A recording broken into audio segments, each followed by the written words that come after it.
Israeli Prime Minister Benjamin Netanyahu has made it clear that Hamas must be disarmed before reconstruction begins in Gaza. He also warns Iran against attacking Israel. CBN Middle East correspondent Julie Stahl has our top story from Jerusalem.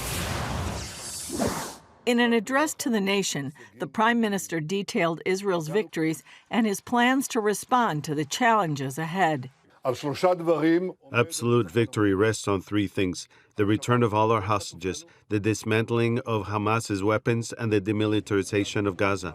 Only in this way will we ensure that Gaza no longer poses a threat to the state of Israel. After the return of the last hostage, Ron Gvili, on Monday, Netanyahu says the focus is now on disarming Hamas and demilitarizing Gaza, and he drew some red lines.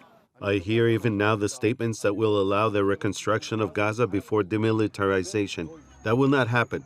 I hear that we will bring Turkish soldiers and Qatari soldiers into Gaza. That will also not happen.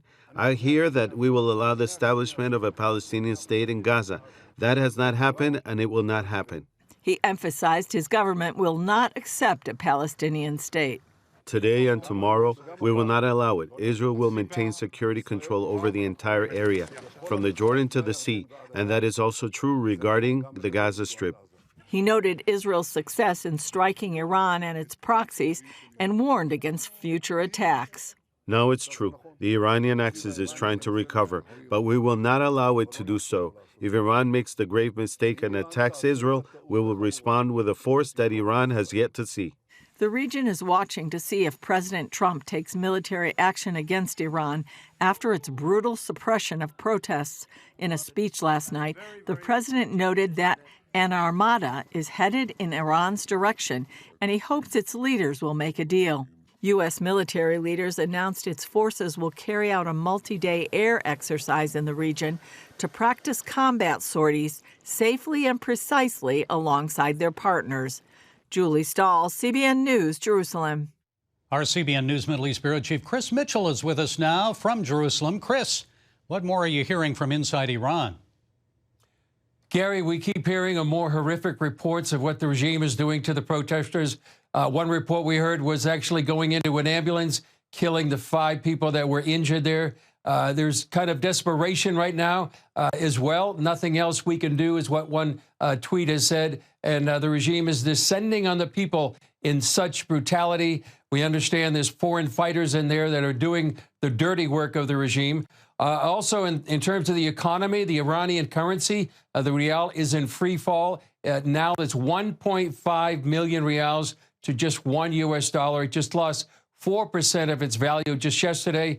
There's also talk, in terms of what the U.S. will do against Iran is a possible naval blockade. And then, and as we heard in Julie's report, if Iran does attack Israel, Prime Minister Netanyahu says they will respond with a force Iran has not yet seen. And also the IRGC, and we've talked about this for many years, Gary, warning about closing the Strait of Hormuz, and that where about 40% of the world's oil goes through this choke point. That would shock the world's economy. But certainly the U.S. Navy has a contingency plan for that. And one final point, Senator Ted Cruz is advocating actually arming the protesters and that the U.S. needs to do it now. Chris, it seemed last week that President Trump was ready to hit Iran, but he backed off. What nations are lobbying for the U.S. not to attack Iran? Well, it looks like Turkey, for one, Qatar and Saudi Arabia. Those are 3 of the nations that probably don't want the U.S. to attack. Turkey borders Iran, and they may be, concerned about refugees flowing over the border, and also that it may destabilize the area. Saudi Arabia is saying that they won't permit the use of their territory for an attack against Iran. Apparently, there was a conversation between MBS, Mohammed bin Salman, the crown prince of Saudi Arabia, and the president of Iran.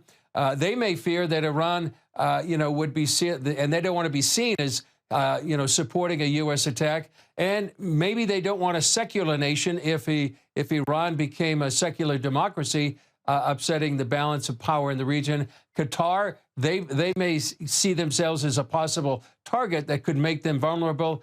But here in Israel, Gary, many people are speculating when an attack may take place. Some people think actually as early this weekend as a U.S. attack may take place. Well, what about Syria? What are you hearing from inside northeast Syria?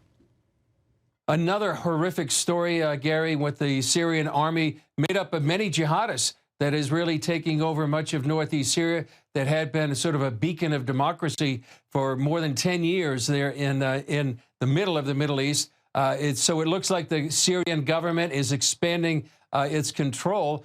Despite all this, the news of the persecution of the Kurds, of the atrocities committed by the Syrian army, he's standing beside and behind the president of Syria, Ahmed al-Sharaa. He says he had a great conversation with the quote-unquote esteemed president of Syria. He says the area is functioning excellently. I'm very happy about that, but not so for many people here on the ground, thinking it's a very, very horrific situation for northeast Syria, for the Kurds who have seemingly been betrayed many, many times by different nations. And Chris, what does it mean to Israelis to have that last hostage back in Israel? Well, we talked about this yesterday, Gary, but today he was laid to rest. There was a funeral here attended by probably most of the leadership of Israel. Prime Minister Netanyahu was there. It really brings emotional closure to Israel. First time in 10 years that there's not one Israeli hostage inside Gaza. So the sense here, Gary, that they can go on, and now that they're all home, whether they're alive or deceased. And, you know, Gary, Israel's like a family. The IDF doesn't want to leave anybody behind. And in terms of Ron Gavili, he fought until the last moments there on October 7th. Apparently, he killed actually 14 terrorists and saved many lives. So this all bring a closure to the people of Israel today. Okay, our CBN News Middle East Bureau Chief Chris Mitchell, thanks for your insights. We look forward to hearing from you again in the days.